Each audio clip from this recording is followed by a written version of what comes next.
نہایت ہی قابل احترام صدر تقریب یونائٹڈ پاکستان کے مرکزی صدر اور سٹیج پر بیٹھے ہوئے انتہائی قابل احترام احباب اور حال میں موجود ہماری دعوت پر یہاں پر تشریف لانے والے آپ تمام احباب، آج ہمارا موضوع ہے پاکستان میں نظام کی ناکامی کے اسباب اور ضرورت انقلاب۔ تو میرے دوستو، پاکستان میں نظام کی ناکامی یہ ایک طویل داستان ہے اور اس کا آغاز 1707 میں اورنگزیب عالمگیر کی بر صغیر میں وفات کے بعد، اور پھر 1757 میں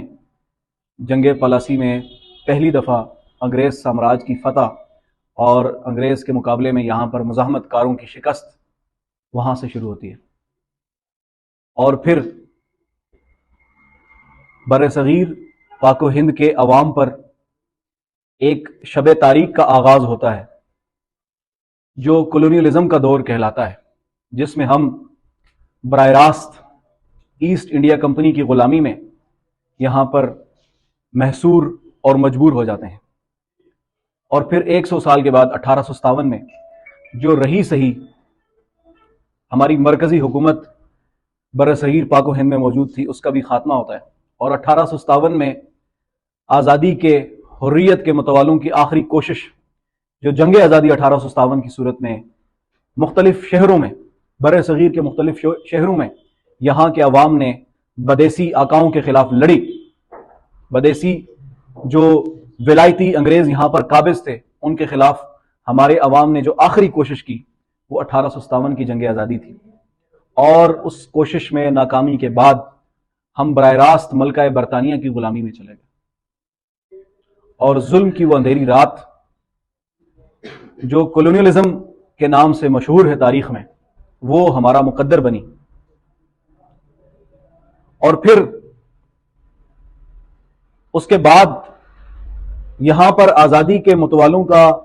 حریت کے رہنماؤں کا اور یہاں کے عوام کا اپنے وطن عزیز پر اپنے حق کے حکمرانی کا جو جذبہ تھا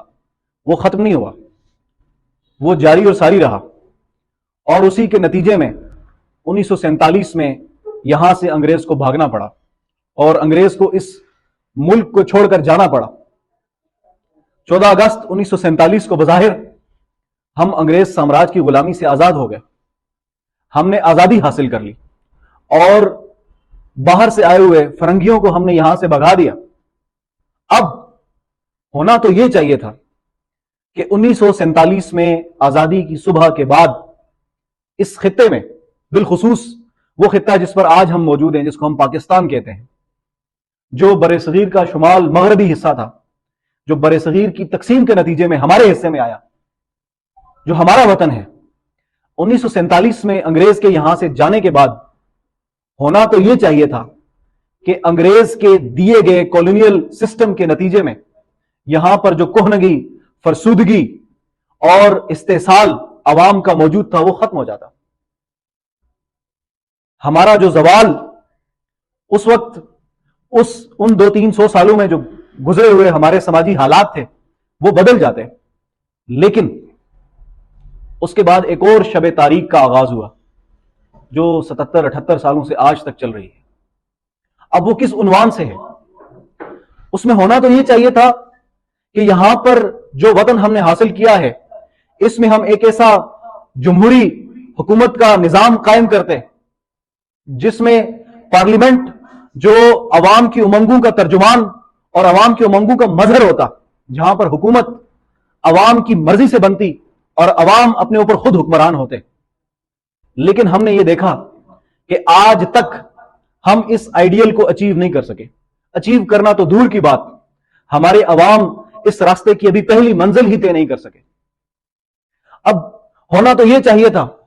کہ معاشی اعتبار سے انگریز نے جو یہاں پر استحصال، ایکسپلائٹیشن کی تھی، اس کا خاتمہ ہو جاتا،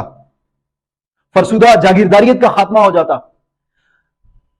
چند خاندانوں کی معیشت پر اجارہ داری کا خاتمہ ہو جاتا. لیکن آزادی کے بعد سے لے کر آج تک ہم اسی معاشی دلدل کی چکی میں پس رہے ہیں جو انگریز سامراج ہمیں دے کر گیا. ہونا تو یہ چاہیے تھا کہ ہم آزاد اور خود مختار ہو جاتے, ہماری خارجہ پالیسی آزاد ہو جاتی, ہماری داخلہ پالیسی آزاد ہو جاتی, ہم ایک ایسا سماج قائم کرنے کے کر چکے ہوتے جو ہر لحاظ سے آزاد ہوتا, حریت پسند اذہان پیدا کرتا, جو دنیا میں اپنا کردار ادا کرتا. لیکن بدقسمتی سے ہم ایک سامراج کی غلامی سے نکل کر نئے ابھرنے والے سامراج, جس کو ہم امریکی سامراج کہتے ہیں, اس کی جھولی میں جا کر بیٹھ گئے. ہونا تو یہ چاہیے تھا کہ انگریز کی یہاں پر پیدا کی گئی سیاست, جس کی بنیاد ڈیوائڈ اینڈ رول تھی, جو مذہب کی بنیادوں پر یہاں کے عوام کو تقسیم کر کے چلا گیا تھا, اس کے مقابلے میں ہم ایسی قوم بن کر سامنے آتے جس کی بنیاد یہاں کی بجائے کے موہون تصورات جن پر ہم نے اپنی بنیاد رکھی, یہاں کی جو وادی سندھ کی تہذیب تھی, یہاں کی جو تاریخیت تھی, ہم اس کی بنیاد پر ایک قومی وحدت کی مثال قائم کرتے ہوئے ایک ایسا قومی نظام قائم کرتے جس میں تمام قومی اکائیاں شامل ہوتی, تمام عوام شامل ہوتے. لیکن ہماری سیاست میں, ہمارے سماج میں, ہماری معاشرت میں اس مذہب کارڈ کو جاری و ساری رکھا گیا, اور نتیجے میں آج تک اس ڈیوائڈ اینڈ رول کی پالیسی کی بنیاد پر ہمارا سماج انتشار کا شکار ہے, ہمارا سماج وہ تقسیم کا شکار ہے, وہ نفرت کا شکار ہے, وہ مذہبی منافرت کا شکار ہے. ہونا تو یہ چاہیے تھا کہ ہم اپنی تشکیل, اس کے اجزائے ترکیبی میں یہاں کی موجود اقوام کی تاریخی اہمیت, ان کی تاریخیت, ان کی تاریخ, ان کی ثقافت, ان کی زبان کے تحفظ اور ان کی رضاکارانہ اور برابری کی بنیاد پر, ان کی منشا اور مرضی کی بنیاد پر ایک فیڈریشن تشکیل دیتے, جس میں یہاں پر موجود پنجابی, سندھی, بلوچ, پختون, گلگت بلتستان اور کشمیر کے اقوام مل کر رضاکارانہ طور پر برابری کی بنیاد پر ایک فیڈریشن تشکیل دیتی. اور وہ فیڈریشن, اس میں یہ تمام قومی اکائیاں اپنے تمام تر حقوق کو, اپنے تمام تر وسائل پر تصرف کے اپنے بنیادی حق کو محفوظ رکھتے ہوئے, اپنی تمام تر تاریخی اہمیت کو, اپنی تمام تر ثقافت کی جو رنگا رنگی ہے اس کو محفوظ رکھتے ہوئے اس فیڈریشن میں مضبوط کردار ادا کرتی. لیکن بدقسمتی سے ہم نے کیا دیکھا, ہمارے سماج میں کیا ہوا, ہمارے ملک میں کیا سامنے آیا, اس 70 سالوں کے بعد نتیجہ کیا نکلا؟ نتیجہ یہ نکلا کہ صفر, ضرب صفر, جمع صفر, تقسیم صفر, برابر صفر. جو حالت ہمارے سماج کی انگریز سامراج کی براہ راست موجودگی میں تھی, وہی حالت آج آزادی کے 77 سالوں کے بعد بھی ہماری ہے. ہم دنیا میں آزاد خارجہ پالیسی تشکیل دینے میں ناکام رہے, ہم معاشی طور پر اپنے آپ کو ایک آئیڈیل ملک بنانے میں ناکام رہے. آج بھی ہم کشکول اٹھا کر عالمی مالیاتی اداروں کے در پر بیٹھے ہوئے ہیں, دیگر ممالک کے سامنے ہاتھ گڑ گڑا کر مانگنے پر موجود ہیں. اور اس کے علاوہ ہماری سیاست کوئی آئیڈیل سیاست نہیں ہے, ہمارا معاشرہ کوئی آئیڈیل معاشرہ نہیں ہے. بدامنی, دہشت گردی, فرقہ واریت, 2 نمبری, فراڈ, یہ ہمارے معاشرے میں عام ہے. معاشی طور پر طبقاتیت ہمارے سماج میں موجود ہے. چند فیصد افراد ہمارے سماج کی تمام تر دولت کے اوپر قابض ہیں, وہ عیاشی کر رہے ہیں, اور دوسری طرف ہمارے عوام جو ہیں وہ کلاشی کی زندگی گزار رہے ہیں, غربت میں مبتلا ہیں. یہاں کی اقوام کی جو قومی شناخت تھی اس کو ہم نے مسخ کر دیا, اس کو ہم نے مائنس کر دیا. یہاں پر اقوام کی 5000 سالہ تاریخ ہے, 5000 سالہ شناخت ہے. وہ پٹھان ہیں, وہ پنجابی ہیں, وہ بلوچ ہیں, وہ سندھی ہیں, وہ کشمیری ہیں, وہ گلگت بلتستان کے رہنے والے لوگ ہیں. ان کی اس قومی شناخت کو ہم نے چھین لیا. یہ اس نظام کی ناکامی کا ایک پہلا جو ہے وہ ہمارے سامنے نتیجہ سامنے آیا, اور ہم نے سول بیوروکریسی کے ایک بلنڈر, بوگرا فارمولا کے تحت اس بلنڈر کو اس ملک کے اوپر نافذ کر دیا, جس کو ہم نے 1 یونٹ کہا. اور ہم 75 سالوں میں یہ جو تجربے ہیں وہ دیکھتے آ رہے ہیں. دوسرا اس کا فارمولا کیا نکلا کہ معیشت میں ہم 1947 سے لے کر آج تک زبوں حالی کا شکار ہیں. ہم آج تک مانگنے تانگنے پر گزارا کر رہے ہیں, ہم آج تک قرض پر معیشت چلا رہے ہیں, اور ہم آج تک پاؤں پر کھڑے نہیں ہو سکے, اور ہماری معیشت ہمیشہ ڈالر خوری رہی ہے. 7 جنگ میں ہم نے ڈالر خوری کی, اس کے بعد نام نہاد دہشت گردی کے خلاف جنگ میں مشرف کے دور میں ہم نے ڈالر خوری کی, اور آج تک ہماری یہی روش برقرار ہے. اور معاشی طور پر ہم نے عوام کو ٹیکسز کے نیچے دبا کر ان کی کمر توڑ دی ہے، اور یہ ہمارا معاشی نظام ہے۔ اور اس کے نتیجے میں چند فیصد یہاں کی ایلیٹ کلاس، یہاں کی اشرافیہ، وہ معاشی طور پر مستفید ہوئی ہے۔ اس نے اپنی آف شور کمپنیز بنائی ہیں، اس نے اپنے اثاثے بنائے ہیں، جبکہ یہاں کے عوام، یہاں کا نوجوان، وہ بے روزگاری، وہ مہنگائی جیسی لعنتوں کا شکار ہے۔ اور اگر ہم قومی طور پر دیکھیں، قومی اعتبار سے یہاں پر ہم نے جو آئیڈیل ہمارے پاس تاریخی ورثہ تھا، وادی سندھ کی تہذیب کی بنیاد پر فیڈریشن کی تشکیل، ہم نے اس کو پسے پشت ڈال کر موہوم تصورات کے نام پر، قوم کے نام پر، ایک قوم کے نام پر، ایک مسلم قوم کے نام پر، ہم نے یہاں کی اقوام کی تاریخی، ثقافتی اور ان کی جو لسانی اور ان کی جو قومی جو شناخت تھی اس کو ختم کر دیا، ٹھیک ہے۔ اور اس کے نتیجے میں کیا ہوا؟ آج ہماری جو قومی اکائیاں ہیں وہ اپنی شناخت کے بحران کا شکار ہیں، وہ ایک دوسرے کے ساتھ لڑ رہی ہیں، وہاں پر لڑائی موجود ہے، پٹھان اور سندھی کی لڑائی ہے، بلوچی اور پنجابی کی لڑائی ہے، اور اسی طرح سے قومی جو تصورات ہیں، قومی جو شناخت ہے اس کا بحران ہے۔ اور سیاست میں جمہوریت وہ میوزیم میں بھی نہیں ملتی، یہ پاکستان کی صورتحال ہے۔ اور عوام کی سیاست میں شمولیت، عوام کی حکومت میں شمولیت اور عوام کی امنگوں کا مظہر پارلیمنٹ، اس کا تصور پاکستان میں پنپنے ہی نہیں دیا گیا۔ تو میرے دوستو، یہ صورتحال ہمیں اس سسٹم نے دی ہے، اس نظام نے دی ہے، جو نظام کولونیل سسٹم ہے، اور جس کی آج کے دور میں ہم اگر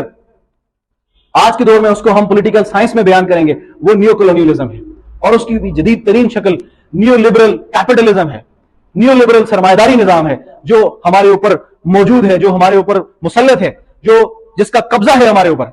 اور میرے دوستو، اگر ہم نے اپنے ملک کو ان تمام تر تصورات سے آزادی دلانی ہے، حقیقی طور پر اپنے ملک کو آزاد کرنا ہے، حقیقی طور پر اس کو یہاں کے عوام کی امنگوں کی ترجمانی کا گہوارہ بنانا ہے، حقیقی طور پر خوشحال بنانا ہے، پرامن بنانا ہے، ایک آئیڈیل سماج بنانا ہے، تو ہمیں اس نامکمل ایجنڈے کو پورا کرنا ہوگا۔ 1947 کا جو نامکمل ایجنڈا تھا، یعنی کل آزادی، سامراجی فکر سے آزادی، سامراج سے آزادی اور سامراجی نظام سے آزادی، اس کو پورا کرنا ہوگا۔ اور سامراجی نظام سے آزادی کا مطلب ہے اس ملک میں ہمیں انقلاب برپا کرنا ہوگا، ریولیوشن لانا ہوگا، اس نظام کو جڑوں سے اکھاڑ کر پھینکنا ہوگا جس نظام نے ہمیں یہ ساری چیزیں جو میں نے آپ کے سامنے گنوائی ہیں، جس نظام نے ہمیں یہ ساری چیزیں دی ہیں،